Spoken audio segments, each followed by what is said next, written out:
अस्सलाम वालेकुम फ्रेंड्स, कैसे हैं आप। उम्मीद करती हूँ सब खैरियत से होंगे। आज जो मैं आपके सामने रेसिपी लेकर आई हूँ, इसकी मुझे काफ़ी ज़्यादा डिमांड आ रही थी। मेरे फ्रेंड्स कह रहे थे कि आप हमें केक बनाने की रेसिपी बताएं, सिंपल केक रेसिपी। इंशाल्लाह अनकरीब जल्द ही मैं बाकी केक की रेसिपीज़ भी आपके साथ शेयर करूँगी, जिसमें चॉकलेट केक होगा, marble cake, red velvet cake, या इसके अलावा आपको फ्रस्टिंग करना भी सिखाऊंगी इंशाल्लाह। लेकिन आज जो मैं मेरी केक की इस चैनल पर फर्स्ट रेसिपी है, तो मैं सिंपल केक बनाऊंगी। और इससे मैं ज़्यादा चीज़ें भी नहीं यूज़ करूंगी, ताकि जो मेरी न्यू फ्रेंड्स फैमिली मेम्बर्स हैं, न्यू जितनी भी सिस्टर्स हैं जो अपने घर में अभी बिगनर्स हैं, जिन बच्चों ने अभी स्टार्ट की है कुकिंग करनी, उनके लिए बनाना आसान हो। इसके लिए चंद चीज़ें में दरकार हैं। सबसे पहले तो मैं ये आपको शो करवा दूँ, ये है बेकिंग पाउडर, इसे कहा जाता है हमने बेकिंग। ये देखें, ये है बेकिंग पाउडर। ये इस तरह की पैकिंग में भी आपको मिल जाता है। अगर आप ज़्यादा केक नहीं बनाते हैं तो आप ये छोटी पैकिंग में इससे ले आइएगा। ये 50-60 ज़्यादा कॉस्टली भी नहीं है, मिल जाता है इजीली, और ये ग्रोसरी शॉप से मिल जाता है।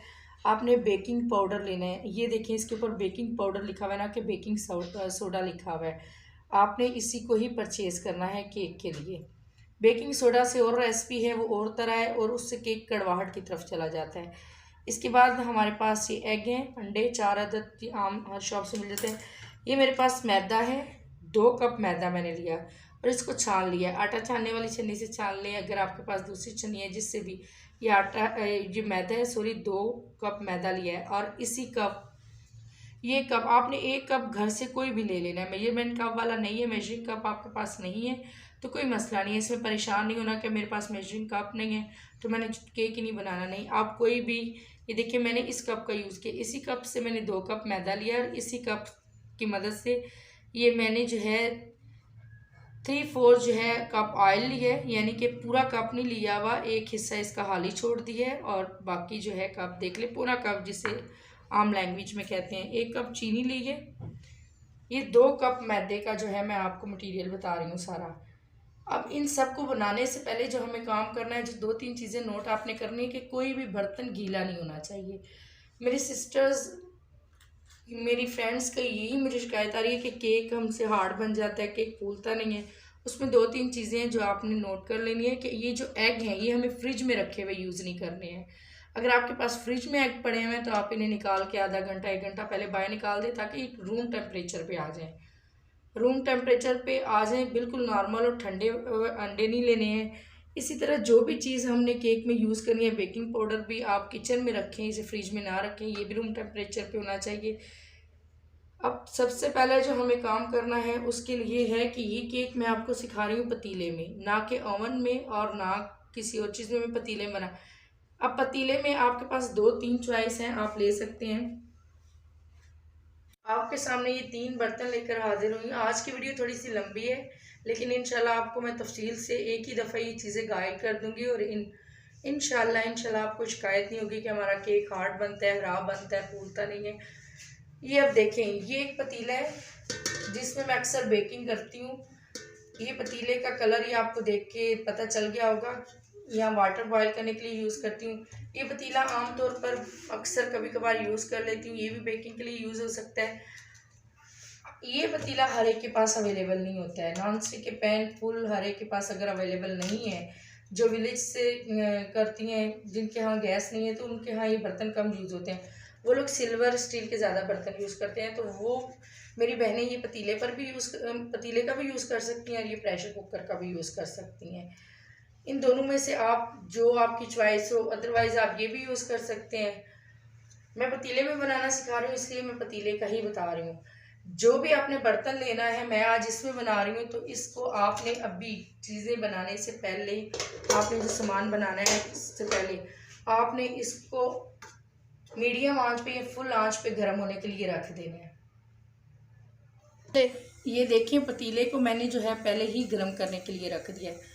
Pre heated oven, pre heated पतीला, ये आपने सुना होगा, उसका मतलब ये है कि आपने पहले से पतीले को गर्म करने के लिए रख देना है, गर्म होना चाहिए। अब इसे मीडियम आंच पे करके मैं छोड़ दूंगी, और बाकी अब हम अपना काम साथ साथ करते जाएंगे। दूसरा मैं आपको बता दूं कि इस पैन में मैंने केक बनाना है। केक बनाने के लिए मैं ये वाला पैन भी यूज़ करती हूँ, और आप ये नॉन स्टिक का यूज़ कर देते हैं। ये नहीं है हर एक के पास, ये नहीं है, निकाल दें, कोई मसला नहीं है, इसको आप निकाल दें।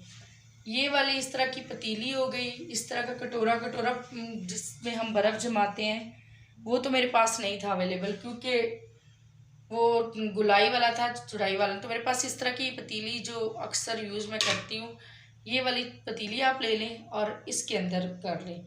अगर आपके पास वो जिसमें बर्फ़ बनाते हैं वो वाला बाउल है तो आप वो यूज़ कर सकते हैं। अब अक्सर में वीडियोज़ में दिखाया जाता है बटर पेपर भी हर एक के घर में मौजूद नहीं है, या नहीं कहीं से आपको मिलता है, तो कोई मुश्किल नहीं। ये देखें, सादा सिंपल पेपर ले लिया मैंने, उसकी अब कटिंग करनी है हमने। इस तरह गुलाई में करके इस तरह आप निशान बनाएं और इसको इसी तरह पेपर को गुलाई में कटिंग कर लें।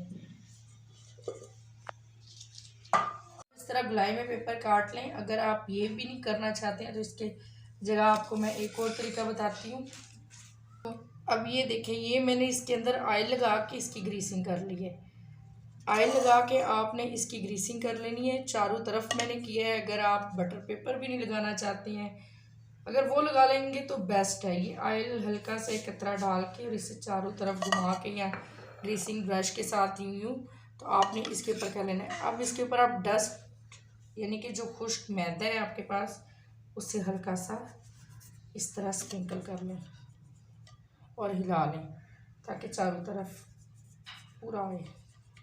आप इस तरह भी इस मोल्ड को डाल सकते हैं, लेकिन अगर आपके पास वो आपने पेपर कटिंग करके बना लिया है तो वो आपने पहले अंदर रखना है और इसके ऊपर आपने यूँ करने के बाद, मैंने पहले नीचे करके दिखाया है लेकिन वो वाला स्टेप नहीं करना है।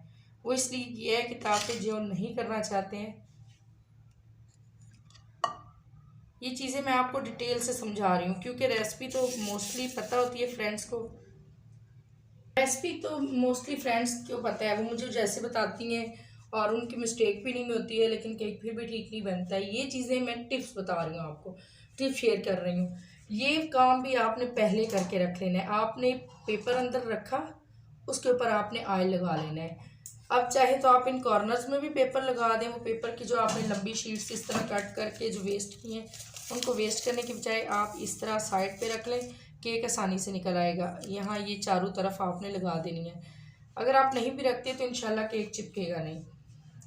ये आपने काम दोनों पतीले वाला और ये वाला फिनिश करके रखना है, क्योंकि जब हमने इसका मिक्सचर तैयार कर लेना है तो हमने उसको रेस्ट नहीं देनी है, फ़ौरन से उसको हमने कन्वर्ट इसमें डाल देना है, कन्वर्ट कर देना है उस दूसरे बर्तन से इस बर्तन में। ठीक है, यहाँ तक हमारा डन हो गया। चलें अब हम केक तैयार कर। आप लोगों से कह रही हूँ कि मेरी रेसिपी लंबी होगी, लेकिन आपने स्किप किए बगैर इसको देखना है। इसमें मैंने एक एक टिप को, एक एक चीज़ को आपसे डिटेल में शेयर किया है ताकि आपको दोबारा कोई क्वेश्चन करने की ज़रूरत ना किसी से भी पड़े। ये चीनी है, आम तौर पर चैनल्स पर चीनी पीसी हुई डायरेक्ट करवाते हैं और कहते हैं कि आप उसे पीस सकते हैं, लेकिन यहाँ पर आपने चीनी, ये देखिए मैं क्रिस्टल फॉर्म में जिस तरह आम जो चीनी की शक्ल होती है उसको लेने आप। मैं इसे किसी और चीज़ में नहीं बना रही हूँ, ना मैं बीटर का यूज़ करी ना कुछ। ये जग है, मिक्सचर वाला जग ले ले, जूसर वाला जो होता है। ये आपने शुगर इसमें डाल के, इसको ब्लेंडर को डाल के आपने चीनी को पीस लेना है, सिंपल इस तरह। ठीक है, मैं अब आपको पीस के दिखाऊंगी। अब ये देखिए मैंने चीनी को पीस लिया और आपके सामने इसे मैं निकाल रही हूँ। अंडों को तोड़ के इसकी जर्दी और अब यहाँ पर चारों अंडों को तोड़ लिया है और इसकी सफ़ेदी अलग कर ली है और जर्दी अलग कर ली है। आप चाहे तो दोनों को मिक्स करके भी इसी जग के अंदर, अब हम चाहे तो इस कांटे की मदद से इसे फेंट सकते हैं, चाहे तो जग में डाल के फेंट लें, चाहे तो जो अंडे फेंटने वाला या विस्क होता है, मिक्स करने वाला हाथ हैंड विस्कर जो होता है, उसकी मदद से भी कर सकते हैं। लेकिन मैं यहाँ पर इसमें डाल के ब्लेंडर में पहले सफ़ेदियों को करूँगी, फिर जो है जर्दी को। आप दोनों को मिक्स करके भी कर सकते हैं, इसमें कोई इशू नहीं है। अब साथ साथ हम इसमें मशीन को चलते रहना देंगे। और ये जो ऑयल मैंने बताया था आपको, अंडे फेंट लिए मैंने और ऑयल डाल दिया। शायद आपको आवाज़ कम है, लेकिन आप मशीन चल रही है इसलिए मैं स्टीम की सीख कर रही थी ज़रा। अंडे जो है वो मुसलसल अंडे और ऑयल, अब इसी के अंदर जो मैंने शुगर पीसी है उसी जग में मैंने अंडे पीस किए हैं, उसी जग में अब जो है मैं वापस शुगर ऐड कर रही हूँ। अंडे फेंट लिए, ऑयल भी, और अब शुगर ऐड करके 1 से 2 मिनट के लिए चला लेंगे। यहाँ पर जो मैंने आपको ये बेकिंग पाउडर दिखाया था, ये बेकिंग पाउडर आपने इसमें डाल लेना है, 1 चम्मच छान के डालना है। जब मैदा छानेंगे इसी के साथ, लेकिन मैंने आपको दिखाने के लिए ये छान के इसके अंदर मैदे में ऐड कर लेंगे। अब ये बॉल छोटा था तो इसमें मैं सारा ये अंडे वाला मिक्स डाल देती हूँ। अब यहाँ पर आप इसे 2 से 3 पोर्शन में ऐड करके मिक्स करते जाएं, ये जो अंडे वाला बैटर है उसके अंदर। और आपने चम्मच एक ही साइड पे चलाना है। अगर आपने इस तरह शूट किया हुआ है तो इसी ही सिमत इसे आपने ब्लेंडर में डाल के नहीं मिक्स करना है, विस्क से, हैंड विस्क से, या इस तरह चम्मच से, या फिर जो है कांटे की मदद से, वो आप पे डिपेंड करता है।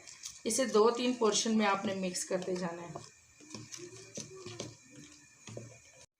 देखें ये इसको मिक्स कर लिया। अब ये देखिए शेप में आ गया। अगर ज़्यादा पतला हो जाए तो आपने इसको वापस जो है इसके अंदर 1 से 2 चम्मच के करीब मैदा शामिल कर लें। अगर पतला हो जाए मैदा शामिल कर लें। अगर गाढ़ा हो जाए तो आप इसमें थोड़ा सा दूध जो है रूम टेम्परेचर पर, वो भी होना चाहिए, वो शामिल कर लें। अब ये देख लें इसी तरह, ये देखें रिबन की तरह बिल्कुल, ये देखें इसी तरह का इसका फ्लो देख लें कितना होना चाहिए, ना इससे थिक ना कल। ये देखें रिबन की शक्ल इख्तियार करेगी। अब ये सारा मिक्सचर साफ़ करके डाल लेंगे। आपने यूँ हल्का हल्का टैप कर लेना है ताकि अगर कहीं एयर बबल्स हों तो वो ख़त्म हो जाए। अब इसके आंच कम कर लिया। अब इसके अंदर चाहे आप स्टैंड रख लें, बेकिंग स्टैंड अगर आपके पास है, नहीं है तो इस तरह की कोई भी कटोरी लेके उसे उल्टा करके या सीधा रख के उसके ऊपर भी, कटोरी मैंने इसलिए रखी है कि बेकिंग स्टैंड हर एक के पास नहीं होता है। अब अपने हाथों को बचाते हुए, क्योंकि पतीला पहले से बहुत ज़्यादा गर्म है, तो इसके अंदर हमने रख देना है। रखने के बाद हम ऊपर से इसके जो लिड है पतीले का उससे कवर कर देंगे।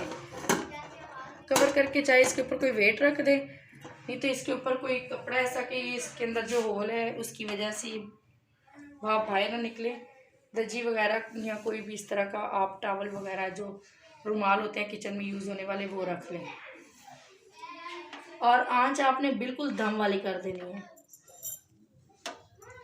ये देखिए बिल्कुल आंच ज़्यादा ना हो, चाहे आप इसके ऊपर 1 घंटा ही क्यों ना लग जाए, बस दम वाली आंच आपने करनी है। आंच आपने हल्की कर लेनी है। यहाँ आपको 45 मिनट भी लग सकते हैं, 40 मिनट भी लग सकते हैं, और लगभग 1 घंटे के करीब भी लग। आपने जब तक फुल डन नहीं हो जाता निकालना नहीं है। आपने जल्दी नहीं करनी है इस चीज़ में, आपने इसको फुल डन करना है और फिर आपने इसको निकालना है बाहर। यहाँ मैंने वनीला एसेंस का यूज़ नहीं किया है, विदाउट वनीला एसेंस बनाया है। अगर आप यूज़ करना चाहें तो जब आपने अंडे वगैरह फेंटे थे और ऑयल, उसके अंदर आप 1 टेबलस्पून वनीला एसेंस, वो उसका कोई टेस्ट नहीं होता है तब वो ऐड कर लें। ये जस्ट खुशबू के लिए, अंडों की स्मेल को दूर करने के लिए यूज़ किया जाता है। चलें हम इसको 30 से 40 मिनट के लिए बेक करते हैं, फिर मिलते हैं आपसे। जी तो केक को बेक होते हुए तकरीबन 1 घंटा गुजर गया। अब आप देखें पेशेंस के साथ करना है, आपने बिल्कुल भी घबराना नहीं है। मुझे 1 घंटा एटलीस्ट लगा है बेक करते हुए, क्योंकि इस पैंदे के साथ जो मेरे पास असल अंदर में पतीली थी उसकी भी शीट काफ़ी ज़्यादा मोटी है। तो हम इसे चेक करते हैं। ये देखें बिल्कुल साफ़ टूथपिक आई है। आपने इसे टूथपिक की मदद से चेक कर लें। अगर ये बिल्कुल साफ़ है, साथ कोई ज़र्रा नहीं है, तो मतलब आपका केक रेडी है। ये देखें कुछ भी नहीं है, बिल्कुल साफ़ है। इसे अब हम निकाल लेंगे और इसे 10 मिनट के लिए छोड़ देंगे ठंडा होने के लिए। लेकिन नाज़रीन केक को मैंने 2 पोर्शंस में कट कर लिया है। फ्रॉस्टिंग के लिए इसे मैं रेडी करने लगी हूँ। सबसे पहले हम शुगर सिरप बनाएंगे। शुगर सिरप सिंपल तरीके से आप इसे दूध में या पानी में हल करके चीनी को, तो वो इसके ऊपर आपने लगानी है।